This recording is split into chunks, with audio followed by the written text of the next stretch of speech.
Eu acho que foi muito regadas as sementes, como você diz, do ódio, da separação, da dualidade, da divisão, de onde vem a palavra diabo. Diabo é aquilo que divide, que separa, que é dual. E nós esquecemos que somos um só corpo, uma só vida com toda a vida da Terra. Não só como espécie, que biologicamente somos uma única família, família humana, como também em relação à vida do planeta, que é a nossa vida. Monja Koen é uma monja zen budista brasileira da tradição Sotoshu do Japão. Ela tem vários livros publicados e faz palestras de muito sucesso com mensagens de paz e sabedoria oriental. Tudo isso você confere na entrevista que assiste agora.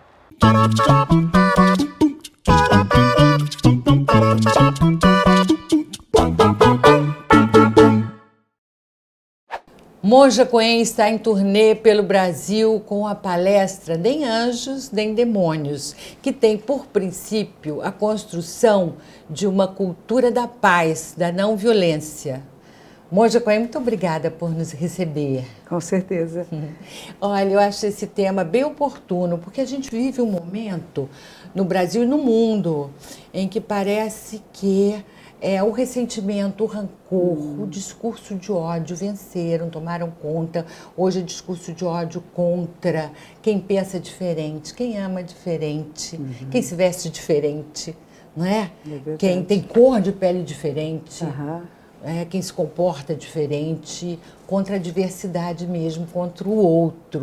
Como é, monja, que a gente sai dessa armadilha do nós contra eles? Eu acho que foi muito regadas as sementes, como você diz, do ódio, da separação, da dualidade, da divisão, de onde vem a palavra diabo. Diabo é aquilo que divide, que separa, que é dual. E nós esquecemos que somos um só corpo, uma só vida com toda a vida da Terra. Não só como espécie, que biologicamente somos uma única família, família humana, como também em relação à vida do planeta, que é a nossa vida. Então, todas essas separações vêm da ignorância. A ignorância é a falta de sabedoria. Não é ignorância de estudos, não tem nada a ver com isso. É da compreensão clara da realidade, da percepção clara que somos um só corpo com tudo que existe. E que os outros, que outros, senão aspectos de nós mesmos? E poder olhar isso com mais profundidade. E claro, temos que entender coisas, mesmo as pessoas que estão muita raiva, muito ódio, quem tem discriminação e preconceito, foram educados numa cultura de violência. Eles são frutos de uma cultura de violência, eles não inventaram isto, eles estão repetindo jargões, frases, pensamentos, às vezes da própria família ou de grupos nos quais conviveram e que para eles é o certo. Então, em vez de nós ficarmos com raiva dessas pessoas, é pelo menos pensar, eles também podem despertar. Como fazer com que todos os seres despertem? Despertar, eu digo isso, acordar para a sabedoria perfeita e perceber que nós somos a vida da Terra e que estamos em inter-relação com todas as pessoas, de todas as cores, formatos de olhos, alturas, pesos, estruturas de pensamento e que todos formamos essa grande família, que é a família de seres humanos. Monja, você falou que a gente traz muita coisa, né? Muita coisa da família, que ouviu e tal. Sim. Tem um livro seu que é verdade, porque nem tudo que ouvimos ou falamos é verdadeiro. É isso mesmo. É isso? Tem a ver com isso, com essa coisa de... Porque a mentira, a fake news, a famigerada fake news, não é? E as falsas notícias... tem incentivado muito essa violência, esses discursos de ódio. Sim, eu creio. Esse livro, ele mais ou menos que prepara, aborda isso? Ele não fala exatamente de fake news, ele fala de frases que são muito comuns, que usamos, a ocasião faz o ladrão, o hábito faz o monge, e nós não refletimos sobre isso. Será que é verdade? A ocasião faz mesmo o ladrão? Nós estamos aqui, se eu tiver a ocasião de roubar a sua câmera, eu vou roubar a sua câmera? Não vou. Não vou porque eu tenho o princípio do não roubo. Não é porque não tem alguém me vendo, é porque tem um princípio em nós. Então não é qualquer ocasião que faz qualquer um se tornar um ladrão, não. É preciso que a pessoa que quer roubar, ela vai criar uma circunstância para poder roubar. E não só a circunstância faz com que a pessoa se torne um ladrão. Então, se nós não olharmos em profundidade, você vai dizendo aquela pessoa, coitada, era a circunstância. É a circunstância do país, é a circunstância do mundo, a corrupção sempre existiu, então as circunstâncias fizeram com que essa pessoa se manifestasse dessa forma. E você diz, escolhas. E esse último livro que eu fiz com o professor Cortella é exatamente isso. Nem anjos, nem demônios, a humana escolha entre virtudes e vícios. A nossa vida é de escolhas. Embora os neurocientistas digam que só temos 5% de autodeterminação, de autoescolha, é suficiente. Porque, por exemplo, nós escolhemos hoje estar aqui conversando. Nós escolhemos um determinado assunto para pensar, na cultura de paz, na cultura de não violência ativa, de como que nós podemos minimizar essa inimizade que está crescendo tanto no mundo. E a gente pode até ter vontade, né? O cérebro pode até levar a gente a raciocinar e resolver ter uma atitude, mas no último momento é a gente que decide. Que decide. Não é um desenho, assim, um mapa cerebral, é a gente que decide. Somos nós que decidimos. Sua Santidade Dalai Lama tem uma expressão que eu gosto muito, ele diz assim, a compaixão não é visceral. Se você vê uma pessoa maltratando alguém, pode ser um homem, uma mulher, uma criança, uma planta, uma pedra que seja, sendo indelicado com alguém ou violento com alguém, você não vai ter pena, nem piedade, nem compaixão pelo vitimador. Você tem pela vítima. Ele diz, nós temos que sentir piedade e compaixão pelo vitimador, porque ele é fruto de uma sociedade de violência. O que aprendeu esse ser humano? Que contato amoroso será que teve durante a sua vida? Quem formou esse tipo de ser que vê a realidade dessa forma? Então não é a pessoa que é detestável e péssima, mas é o tipo de pensamento e de atitude que pode ser transformada. Porque se eu acreditar que as pessoas não mudam, eu não preciso ter escolas, universidades, porque ninguém muda, ninguém aprende nada.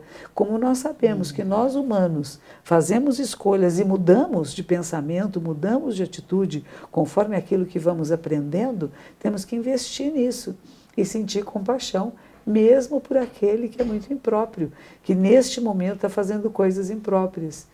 Nós temos no mundo, e não é só no Brasil, a questão do feminicídio. A televisão espanhola, 2 dias atrás, estava dizendo que imagine que na Espanha, que é um dos nossos estados brasileiros, né? Neste começo de ano já tive mais de 20 feminicídios, que para eles é um número muito elevado. E você pensa, então, o que está acontecendo? Mas será que eu tenho que ter ódio deste homem? Como ele foi educado? Qual foi o treinamento que deram a ele? Como que sua mãe o educou? Como que a sociedade... É difícil, né? Porque quem está sofrendo tem dificuldade de pensar assim. E a França e o Canadá têm programas, e aqui no Brasil também existem, de homens que são violentos com mulheres, de fazerem tratamentos psiquiátricos, psicológicos, porque são pessoas que podem mudar de comportamento. E a luta da mulher já é antiga, né? Quer dizer, a mulher sempre lutou pela igualdade de gêneros cada vez mais, né? E conseguiu já muitas vitórias, né? Mas aquela luta ter salários iguais e com a mesma função. Respeito, né? Respeito. Equidade. Eu digo, nós somos iguais, não, mas e tem que até ter equidade. Estudar, né? Ainda se luta, ainda está. No 3º milênio a gente ainda está assim. Como é que o Zen budismo trata a mulher? Bom, depende muito. Nós temos a nossa ordem Zen budista, ela é muito grande, ela é dividida em 3 ordens maiores no Japão e na China. Então tem uma que chama Rinzai, uma que chama Soto e uma Obaku. Eu pertenço a uma ordem que chama Sotoshu. E o que aconteceu com a nossa ordem Sotoshu no Japão depois da Segunda Guerra Mundial? Até a Segunda Guerra Mundial, nós monjas podíamos assistir às palestras e os ensinamentos escondidinhas atrás da porta. A função das monjas dentro dos mosteiros era a cozinha e a lavanderia. Podia servir chá na sala, mas não podia participar das aulas. E depois da Segunda Guerra Mundial, que muitos monges foram à guerra e muitos morreram durante a guerra, houve uma monja, eu cheguei a conhecê-la quando ela já tinha quase 90 anos, chamava-se Kojima Sensei. Ela viajou o Japão inteirinho pedindo equidade, porque não tinham homens monges para oficiar casamentos, enterros, cerimônias memoriais, e nós só podíamos nos vestir completamente de preto, não podia usar um mantozinho de uma cor diferente. Ela disse, por que não? E ela conseguiu. Ela viajou o país todo e conseguiu essa equidade que a gente chama entre monges e monjas, que não existia antes.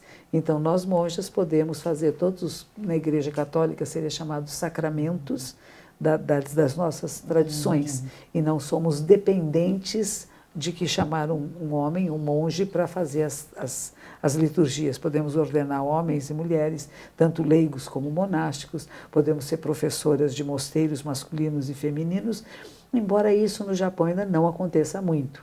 Nós temos uma separação bem rígida entre o mosteiro masculino e feminino, mas dá de se compreender, porque o trabalho é feito todo junto, o banho é junto, dorme-se junto, não existe nada individual, diferente dos mosteiros cristãos, que têm celas individuais. Os nossos é todo no coletivo. Então, misturar jovens homens com jovens mulheres. Não fica confortável também, né? Nem fica confortável, fica difícil, talvez. Porque Pode ser isso. A força física é diferente. E existe sempre atração. Ainda mais por pessoas que têm profissões semelhantes, têm as mesmas escolhas. Então, podia terminar, em vez de crescerem, vamos dizer, dentro de um processo de espiritualidade, acabarem se envolvendo em relacionamentos íntimos, que, em geral, o quê? Ciúmes, briga, todas aquelas coisinhas que envolvem a sexualidade. Então, é respeitado pela ordem que as mulheres, as monjas, têm um mosteiro separado e, de tempos em tempos, fazemos retiros conjuntos. Temos aulas, grupos de estudo juntos, mas não convivência. E dá muito casamento entre os monges e as monjas? Alguns, sim, tem dado, sim. Tinha, inclusive, algumas monjas que não queriam que suas discípulas fossem para a universidade, exatamente porque era onde ia encontrar os monges também na universidade. E o que acontecia quando elas se casavam? Muitas vezes elas deixavam o hábito, porque iam ter filhos, cuidar da casa, e era um templo. E eu dizia, mas se vai cuidar de um templo onde o monge é o responsável pelo templo, a monja também corresponsável, a criança pode ser criada no templo. Pode? Por quê? Pode. Por que a mulher tem que renunciar? Por que não é o homem que renuncia, né? Olha e isso agora está mudando um pouco, mas é muito recente. Vamos passar para outra questão que me parece que lhe é muito cara também, que é o meio ambiente. Sim.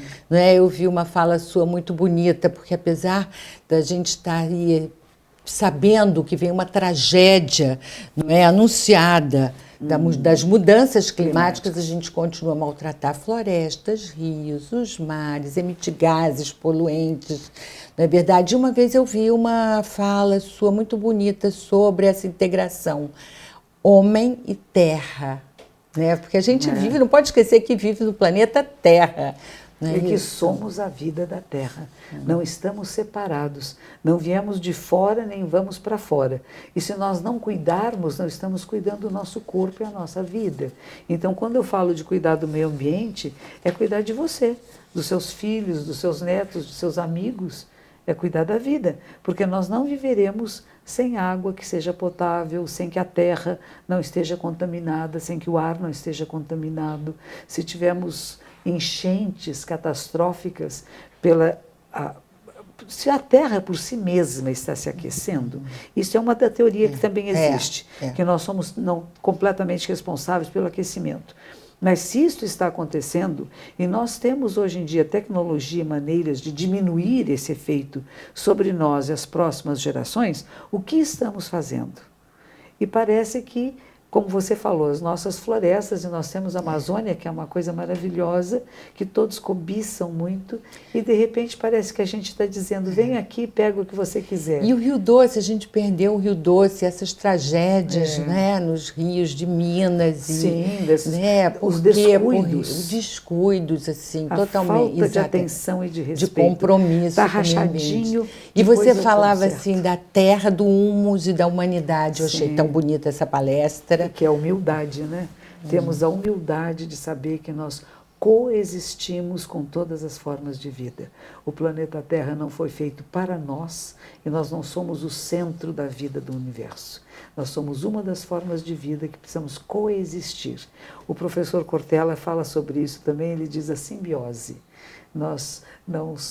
É como se nós estivéssemos nesse grande condomínio em que nós todos compartilhamos a vida do planeta. Sim. E às vezes a pessoa que é muito egóica, que não teve esse desabrochar da consciência, ela acha que é tudo para ela. Aquele que para em fila dupla, que joga o lixo na rua, que não tem o menor cuidado com bichinhos, com animais, com as plantas, que quer caçar, que quer pescar em áreas que não devem pescar, que não protege essa natureza, que é a nossa vida, que é a nossa proteção, que a nossa sobrevivência depende disso. Sobre isso, há coisa interessante. Teve uma época nos Estados Unidos que a caça foi proibida. E diz que aumentou tanto o número de veadinhos que eles começaram a destruir tudo. E que então permitiram a caça de novo para manter um equilíbrio ecológico de que o ser humano pudesse ter suas plantações e as árvores crescerem. Então, o que é muito delicado nesta questão é: será que neste momento, nesta circunstância, neste país, isto é adequado? É, porque tem as temporadas de caça, né? Isso. E tem, por outro lado, assim, um berçário de espécies, né? No oceano, Exato. no mar, no recanto, Isso. que tem que ser protegido, porque é ali que vão se manter as espécies. Tem uma outra questão, Monja, que eu vou aproveitar para conversar com você, que é da intuição e da razão no nosso dia a dia. Porque eu acho que isso é assim de todo mundo, né? Assim, a gente passa o dia a dia pensando, eu vou por aqui, eu vou por ali, né? Para orientar os filhos, numa discussão com o marido, numa questão de um trabalho, num colega de trabalho, né? Tanta coisa que a gente se perde. Pô, estou achando que é isso, mas a minha razão diz aquilo. Qual é a receita? Não, mas assim, o equilíbrio para uma sabedoria entre essas duas, Eu acho que esses dois valores. Sempre é bom dar uma pequena parada, respiração consciente e observar em profundidade. Não só o outro e a situação, mas você. A partir de que olhar eu estou tomando essa decisão? É uma decisão lógica apenas? Nós temos um aspecto nosso que vamos chamar de intuição, que eu diria que a nossa mente é como um computador de última geração e ela está processando inúmeras informações e algumas delas nem passaram pelo consciente. Então, quando nós pensamos, eu tive uma intuição de, é que, na verdade, o computador já computou. Ele processou antes de que a consciência tivesse noção. E se eu quero seguir apenas essa parte racional, consciente, eu posso perder uma oportunidade muito interessante de seguir o que nós vamos chamar de intuição, que é esta outra parte do nosso cérebro, que recebeu inúmeras outras informações e chegou com uma resposta. Mas é preciso ter cuidado, porque a nossa mente também nos engana. Porque se eu quero alguma coisa, se entra a minha vontade pessoal, eu vou dizer a minha intuição que está dizendo isso, e eu vou por um caminho que pode não ser benéfico, nem para mim, nem para o outro. Por isso, essa observação com mais profundidade de si mesmo e de qual pode ser a sua resposta às provocações do mundo é muito importante. Parar um pouco. Respirar um pouco, não é só apenas rebatendo aquilo que chega até você, dizendo, foi minha intuição, minha maneira de ser. Não tem maneira de ser, as maneiras mudam. Não. Quer dizer, há que combater uma ansiedade, não é? Que cada vez aumenta mais no mundo. Uma pressa de estar presente em tudo, de responder tudo, de fazer tudo. Para um pouquinho. Respira, endireita a coluna, sente a sua presença. Eu chamo isso de presença pura. Quando você está completamente presente onde está, você vai saber o que é adequado, independente de ser racional ou intuitivo. Monja, você faz palestras para centenas, até milhares de pessoas, não é? O que essas pessoas buscam quando vão ouvir você? Olha, eu tenho recebido um retorno muito bonito de muitas pessoas dizendo, Monja, você me tirou de uma crise de ansiedade. Eu estava com depressão e consegui sair da depressão. Pessoas que vêm me dizer, eu ia me suicidar e não me suicidei porque eu ouvi. A sua voz me tranquiliza. Algumas pessoas me dizem assim, eu durmo com você, eu passo roupa com você, eu trabalho com você. Minhas crianças te conhecem, meu marido te conhece. Eu passo suas palestras para os meus amigos, porque eu acho que elas nos estimulam positivamente. E isso me agrada muito, porque não sou eu. O que eu passo, tudo são os ensinamentos que eu recebi de uma tradição de mais de 2.800 anos. E que eu achei que quando eu a encontrei, eu falei, nossa, isso dá sentido à minha vida. E se está dando sentido a outras pessoas, que bom. Que não estão se matando, que não estão matando ninguém e que estão vivendo com mais alegria e contentamento. Você falou de uma pessoa que assiste suas palestras e que falou da sua voz. Eu tenho, não é mentira, está aqui. Uma pergunta: como você conseguiu desenvolver essa voz tão bonita? Porque eu também faço muita coisa ouvindo você. Eu adoro varrer casa. Então quando eu tenho varrer é uma coisa minha. E aí eu ouço também, você acha a sua voz. Você trabalhou essa voz? Como é que você conseguiu essa voz? E o jeito aconchegante de falar? Não sei, isso foi... Isso foi sempre assim? Não sei se foi sempre assim. Quando era garotona, assim, não tinha não, ninguém essa falava voz. muito sobre a minha voz daquela época. Eu acho que depois que a gente passa pelo treinamento monástico, as práticas meditativas, e que você sabe que aquilo que você está falando não é eu, aquela menininha que nasceu naquela casa, mas é eu, discípula de Buda, transmitindo alguma coisa que possa ser benéfico para outras pessoas. E eu só posso transmitir aquilo que eu vivenciei. Então, não são só palavras soltas, mas são experiências também pelas quais eu passei, que eu possa dizer, não, por aí não dá certo. Monja, para terminar, nós falamos de... você falou de várias emoções e sentimentos, principalmente da compaixão, falou do amor. Quais são esses sentimentos que a gente deve desenvolver mais do que outros? A gente deve focar em qual deles? Como eu falei, na nossa mente tem todas as possibilidades. Desde os anjinhos até os demôniozinhos, né? Todos eles estão em nós. E o que nós regamos é o que vai crescer. Estamos numa sociedade e num momento mundial em que está se regando as sementes da separação, da briga, da raiva. O que se opõe a isso? É você começar a alimentar as sementes do amor, da inclusão, do respeito. E isso é treinamento. É como tudo. E você perceber, porque nós somos muito sensíveis. Se alguém chega com muita raiva, muita energia perniciosa, sem querer a gente fica com raiva também, porque toca o nosso botão da raiva. Então o autoconhecimento e as práticas meditativas, para mim, são um caminho de você perceber e escolher a sua resposta. Não reagir, escolher a resposta. Escolher a resposta é você regar as sementes do respeito, da compreensão, da inclusão e da amorosidade. Monja Coen, muito obrigada pela entrevista. Obrigada a você. E aí, gostou da entrevista? Então dá o seu like que impulsiona o nosso canal. E também se inscreva para receber todas as notificações. É muito fácil, é só clicar no inscreva-se aqui embaixo. Então, para você, um grande beijo, até a próxima.